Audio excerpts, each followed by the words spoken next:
कहानी की शुरुआत गर्ग नाम के एक आदमी से होती है जो एक तूफान के दौरान अपनी प्रेग्नेंट बीवी को हॉस्पिटल लेकर आया था, जिसके ऊपर अभी अभी आसमान से बिजली गिरी थी। पर बदकिस्मती से डॉक्टर उसकी बीवी को बचा नहीं पाए और जब उसे ये खबर सुनाई गई तो गर्ग ने तुरंत ही अपने बच्चे के बारे में पूछा, जिस पर उसे बताया गया कि उसके बेटे का जन्म समय से पहले ही हो गया, जिसके चलते वो एल्बिनिज्म नाम की एक बीमारी के साथ पैदा हुआ था। और जब गर्ग अपने बेटे को देखने के लिए मैटरनिटी वार्ड में गया तो उसने देखा कि उसके बेटे के शरीर पर कोई भी बाल नहीं था और साथ ही उसका पूरा शरीर एकदम सफेद पड़ा था। ये देखकर वो तुरंत रोने लग गया और उसने इस बच्चे को अपनाने से साफ इनकार कर दिया। इसी के चलते वो बच्चा अपने दादा के पास बड़ा हुआ, पर एक दिन अचानक उसके दादा की भी मौत हो गई, जिसके बाद पुलिस इस मामले की तहकीकात करने उस घर में पहुंची, जहां उन्हें पता चला कि उस घर की बेसमेंट में एक नौजवान लड़का मौजूद है और इसीलिए शेरिफ सिडग ने शहर के अनाथालय की डायरेक्टर जेसी को बुलाया। पुलिस का मानना था कि जेरेमी नाम के इस लड़के को बेसमेंट में इसलिए रखा गया था ताकि लोग उसे देख ना पाए, क्योंकि वो दिखने में काफी अलग था। और जब जेरेमी पुलिस से मिला तो उसने बताया कि उसके दादा कॉफी बना रहे थे कि तभी अचानक वो जमीन पर गिर गए और कुछ देर बाद ही उनकी मौत हो गई। साथ ही जेरेमी ने जेसी को बताया कि वो बेसमेंट में सूरज की रोशनी से बचने के लिए रहता था, क्योंकि सूरज की रोशनी से उसकी आंखों में जलन होती है। कभी स्कूल न जाने के बावजूद जेरेमी ने हजारों किताबों को पढ़कर काफी ज्ञान इकट्ठा कर लिया था और अब तक जेसी भी समझ चुकी थी कि ये कोई आम लड़का नहीं है और इसीलिए उसने जेरेमी को अपने साथ अनाथालय ले जाने का फैसला किया। और जैसे ही जेरेमी अपने नए घर में पहुंचा तो वो तुरंत ही सबकी नजरों में आ गया और उसके बिल्कुल सफेद शरीर की वजह से सभी उसका मजाक उड़ाते। अगले दिन लंच टाइम के दौरान वो अकेला बैठकर खाना खा रहा था कि तभी जॉनी और उसके साथियों ने जेरेमी को परेशान करना शुरू कर दिया और अब वो चाहते थे कि जेरेमी एक चम्मच को अपनी नाक में घुसाए। पर जेरेमी ने जॉनी की बात सुनने की बजाय एक चम्मच उठाकर उस पर अपना अंगूठा मसलना शुरू कर दिया, जिसके कुछ ही सेकंड बाद आसपास की सभी लोहे की चीजें उस चम्मच से आकर चिपक गई, जिसे देखकर वहाँ मौजूद सभी लोग हैरान थे और अब वो समझ चुके थे कि जेरेमी सच में बहुत ज्यादा अलग है। उस दिन जेसी उसे एक डॉक्टर के पास लेकर गई,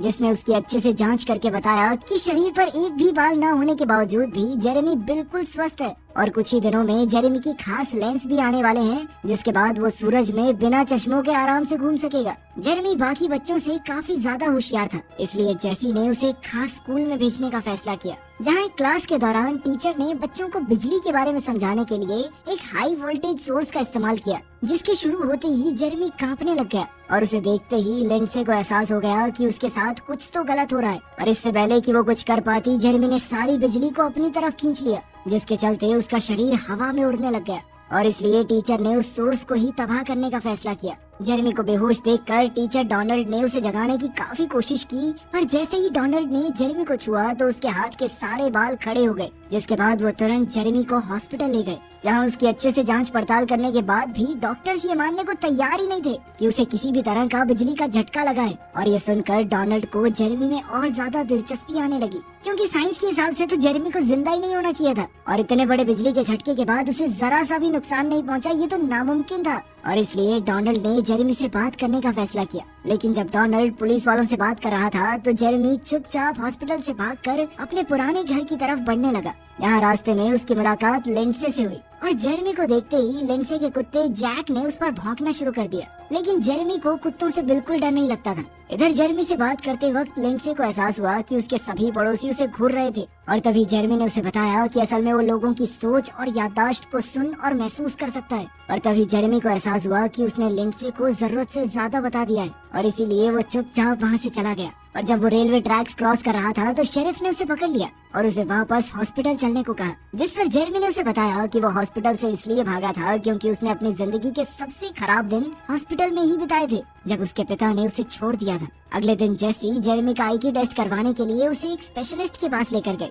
जहाँ जेरेमी को देखते ही एरन ने उससे कुछ सवाल पूछे, क्योंकि उसे जेसी की बातों पर यकीन ही नहीं था कि जेरेमी का सारा ज्ञान सिर्फ किताबों से ही मिला है और वो कभी अपने घर से बाहर ही नहीं निकलता था। साथ ही उसने कभी टीवी भी नहीं देखा, क्योंकि उसकी मौजूदगी में सारे इलेक्ट्रिकल डिवाइसेस काम करना ही बंद कर देते हैं। टेस्ट के बाद डोनाल्ड के हिसाब से तो जेरेमी एक जीनियस था और तभी एरन ने उन्हें बताया कि वो लोग जेरेमी की आईक्यू को नाप ही नहीं सकते, क्योंकि उसका स्कोर असल में इतना ज्यादा था कि उसे नापना ही नामुमकिन सा था। और उनके मुताबिक जेरेमी सबसे ज्यादा होशियार इंसान था। जिसके बाद जेसी ने उसे बताया कि वो लोग उसकी मदद करना चाहते हैं, पर तभी जेरेमी ने वापस घर जाने की इजाजत मांगी। लेकिन जेसी ने उसे बताया कि तुम्हारे दादा का घर तो बिकने वाला है, वो बैंक के पास गिरवी पड़ा था और अब किस्त भरने वाला कोई है नहीं। और ये सुनते ही जेरेमी काफी उदास हो गया और तभी अचानक उस कमरे में मौजूद लाइट्स जगमगाने लगी और ये तब तक चला जब तक कमरे की लाइट नहीं चली गई। जिसके बाद जेरेमी स्कूल बस पकड़कर वापस अनाथालय चला गया। हफ्ते के आखिर में छुट्टी वाले दिन बच्चों को कैंपिंग के लिए ले जाया गया, जहाँ हर बार की तरह जेरेमी चुपचाप कोने में अकेला बैठा हुआ था।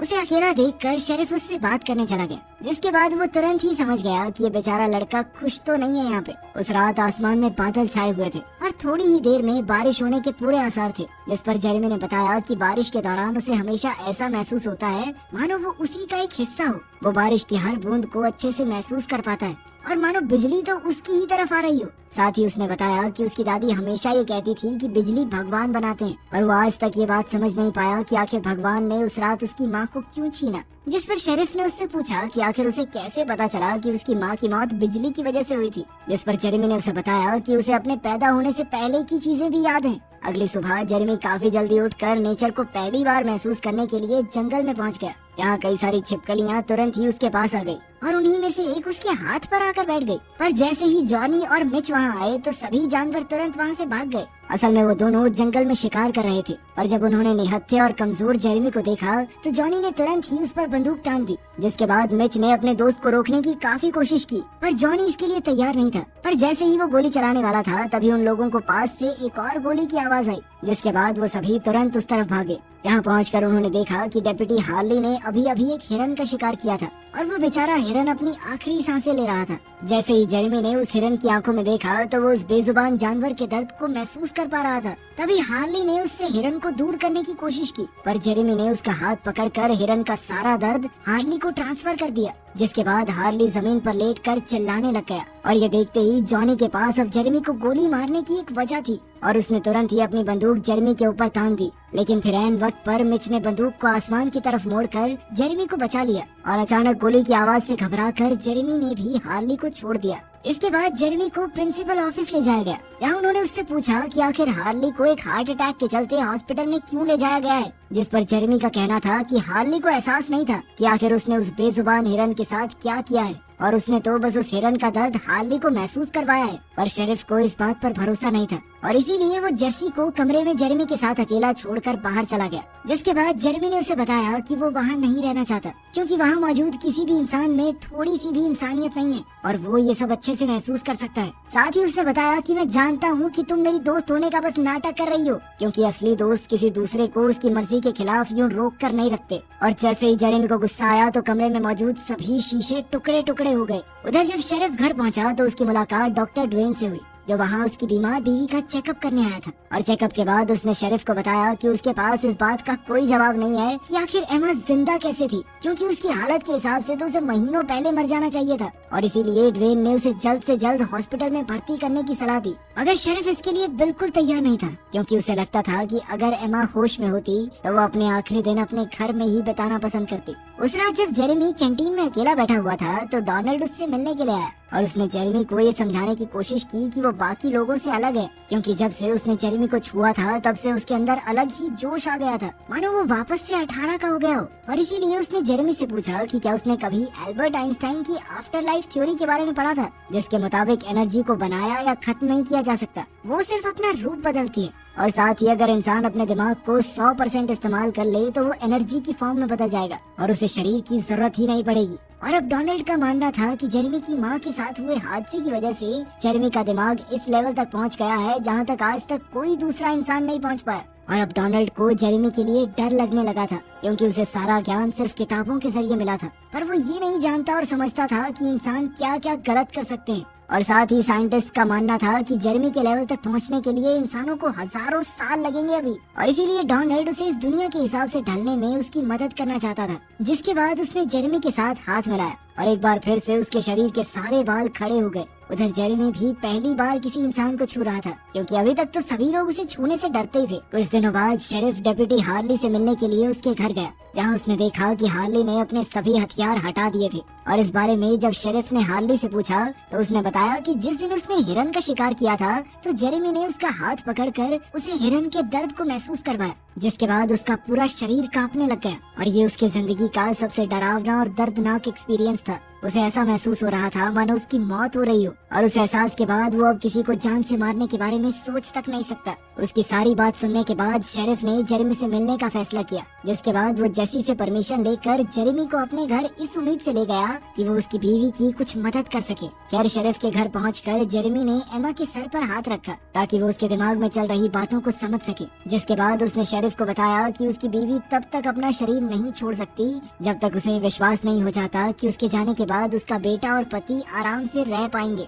असल में शेरिफ ने कई सालों से अपने बेटे से बात नहीं की थी, और उसके मुताबिक ये चीज सिर्फ उसके परिवार के लोगों को ही पता थी। पर जब जेरेमी ने उसके बेटे स्टीव की बचपन की एक और चीज बताना शुरू किया तो शेरिफ को भरोसा हो गया कि जेरेमी सच में उसकी बीवी से बात कर पा रहा है। और तब एमा ने कुछ आखिरी पलों के लिए अपनी आंखें खोली, जिसके बाद वो शेरिफ को हमेशा के लिए अलविदा कहकर इस दुनिया से चली गई। और जैसे ही ये खबर स्टीव तक पहुंची तो वो तुरंत ही वापस अपने घर आ गया, और उसने न जाने कितने सालों बाद अपने पिता को गले लगाया। खैर कुछ दिन बाद लिंडसे ने जेरेमी को पार्क में मिलने बुलाया, और वो इस मौके पर जेरेमी से जानना चाहती थी कि आखिर लोग अंदर से कैसे होते हैं, जिस पर जेरेमी ने बताया कि ज्यादातर लोग अपने आसपास की दुनिया से जुड़े नहीं हुए। पर लिंडसे को उसकी ये बात समझ नहीं आई। इस पर जेरेमी ने उसे समझाया कि तुम्हारी कोई गलती नहीं है, असल में इंसानी दिमाग एक लिमिट तक ही सोच सकता है, और इसी के चलते लोग ये नहीं समझ पाते थे कि इस दुनिया में मौजूद हर एक जिंदा चीज किसी न किसी तरीके से जुड़ी हुई है। और इसी चीज को साबित करने के लिए उसने लिंडसे का हाथ पकड़ लिया, जिसके बाद वो दोनों एक दूसरे के मन को पढ़ पा रहे थे।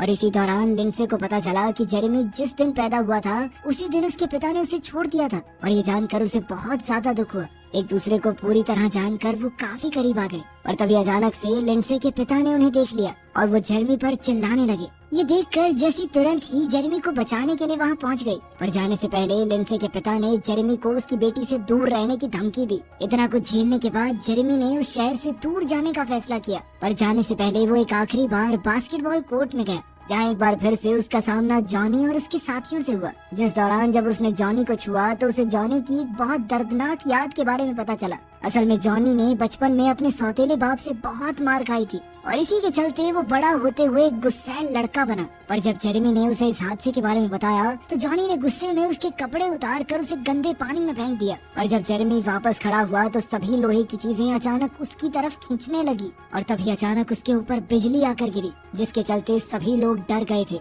अचानक बिजली के जमीन पर गिरने की वजह से वो सभी लोग नीचे गिर चुके थे। सबके उठने के बाद भी जब जॉनी जमीन पर ही पड़ा रहा तो वो सभी उसे देखकर थोड़ा घबरा गए। जॉनी के दिल की धड़कन रुक चुकी थी, मगर जेरेमी ने अपने शरीर के इस्तेमाल से जॉनी को कुछ बिजली के झटके दिए, जिससे वो वापस होश में आ गया। इसके बाद जेरेमी वापस अपने पुराने घर में आ गया, जहाँ सबसे पहले वो बेसमेंट में गया। कुछ देर बाद जेसी भी वहाँ पहुँची और उसने देखा कि बेसमेंट में मौजूद सारी किताबें गायब थी, और जेरेमी वहाँ पर चुपचाप बैठा हुआ था। और तभी जेसी ने उसे बताया कि जब उसने पहली बार उसे देखा था तो वो तुरंत ही समझ गई थी कि वो कोई आम बच्चा नहीं है, और साथ ही उसने जेरेमी से वादा किया कि अगर वो उस पर भरोसा करेगा तो वो उसके जीने के लिए एक अच्छी जगह ढूंढने में उसकी मदद करेगी। जल्द ही डोनाल्ड भी वहाँ पहुँच गया, और जैसे ही वो गाड़ी की तरफ बढ़े तो उनका सामना हार्ली और शेरिफ से हुआ, जो वहाँ जेरेमी को लेने आए थे। और जब उसने जेसी और डोनाल्ड से पूछा कि आखिर वो जेरेमी के साथ क्या करने वाले हैं, तो वो तुरंत ही समझ गया कि वो दोनों उसे वापस अनाथ आश्रम नहीं भेजना चाहते। और उनकी मदद करने के लिए शेरिफ ने हार्ली से वापस चलने को कहा, और हार्ली ये करने को तैयार नहीं था, और उसने तुरंत ही हेडक्वार्टर्स तक मैसेज पहुंचाने के लिए अपना वॉकी टॉकी निकाल लिया। पर शेरिफ ने उससे उसका रेडियो छीनकर हवा में फेंक दिया, जिसके बाद जेरेमी सभी को अलविदा कहकर तेजी से खेतों की तरफ भागने लगा। और तभी अचानक से बिजली आकर सीधा जेरेमी से टकरा गई, पर इसके बावजूद भी वो लगातार भागता रहा और देखते ही देखते गायब हो गया। ये सब देखकर वो चारों समझ गए थे